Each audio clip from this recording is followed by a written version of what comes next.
Here with Nico Young, second fastest American indoors in the 5K, 12:51.56. Pretty good run out there. Walk us through the race. Yeah, going into this, I feel like wasn't as good of a lineup as last year, but I somehow was able to pull it together in the last mile. I think that was the pace was perfect. Only 11 people in the race, including the pacers. That makes for a great 5K to try to run the standard here at BU. So it was fantastic. And then, you've raced, I guess, somewhat sparingly this indoor season. What is sort of the plan leading up to this, and then the racing plan moving forward for you? Yeah. I initially planned to race a few more times, but I was glad to get in 2 races at Husky and then this one now. And honestly, after this, I'm not entirely sure what my plan is going to be, but indoors done for now, so I'm excited to run some outdoor races. It'll carry me through the summer. So. Why did the plans change?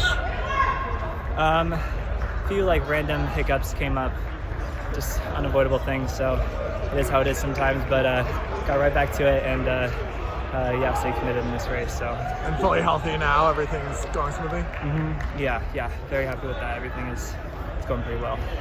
Did you think about running USA indoors at all, and if why didn't you run that? I kind of wanted to prioritize the standard here. The indoor meet would have definitely been a fun one to run, and it was really cool to watch, but it's kind of nice to get the 5K standard out of the way, so this was our priority leading up to the end of the indoor season. And you look, pretty strong that last mile. You kind of got a gap there. Were you planning on taking off at that point, or was it just you were feeling good, so you went for it? Walk me through that. Yeah, I didn't feel amazing, but I got committed to a pace and kind of saw what I had left. So yeah, it's kind of cool to have the wave lights here actually, because I don't think that's been here in the past. And when I saw that getting away, I was like, oh man, we got to run the standard. So I went and hung on to that. Yeah. And how did you feel about that mile you ran in Seattle a couple weeks ago, the 350? I was really happy with that. That was I've been waiting to run a fast sea level mile, so that was fantastic, perfect timing for this 5K. So I was really happy with it. Yeah. Do you think that's your speed's better now than it was before, or how does that compare to last year indoors, I guess?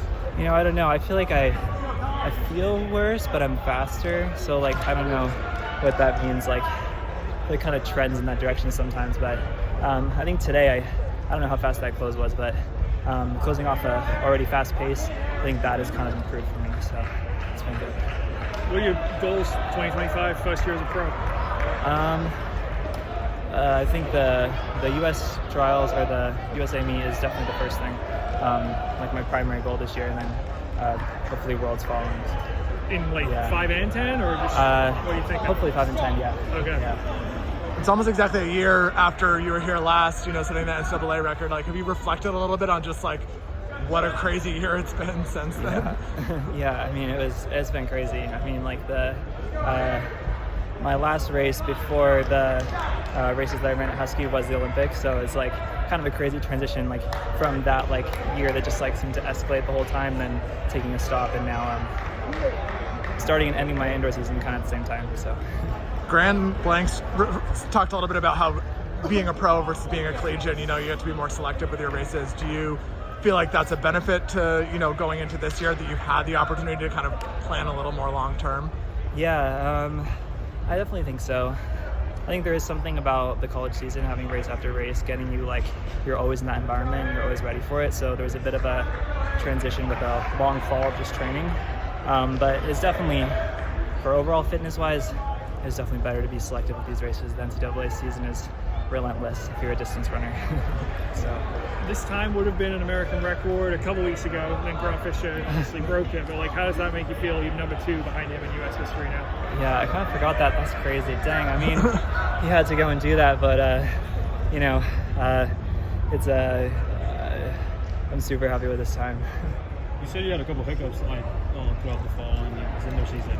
Was this time something that was kind of in your mind that you thought you could run today? Yeah, the standard was the goal. Anything under that was a bonus. So I'm thrilled with today. Were those hiccups injuries, or was something else? Or? Yeah, a couple injury things came up. some sickness. I got attacked by a dog too. It's kind of a crazy thing, but Tell us it's that story. What happened? I was like in Scottsdale for a sea level training camp, and a dog came up and ripped at my quad, and it wasn't like a huge thing, but it took away like a week of training, and that kind of just postponed one more race. Did you have to get rabies shots? No, I didn't think so, but no. That's just like crazy thing that happened. Although it's kind of exciting in a way, I guess, but horrible. Was this on a run or? Yeah, on a run. Yeah. Be careful in Phoenix. This is a PSA to the people of Scottsdale and Phoenix. Yeah. Yeah. And then for you, the announcement of the swoosh track club and that transition that Mike's going through, like, have you thought about sort of what your training plan setup is going to be moving forward? Thankfully I'm able to train under Mike, so I'm super excited for that and be able to stay in Flagstaff. Thanks so much. Thank Yeah, thank you. Great job.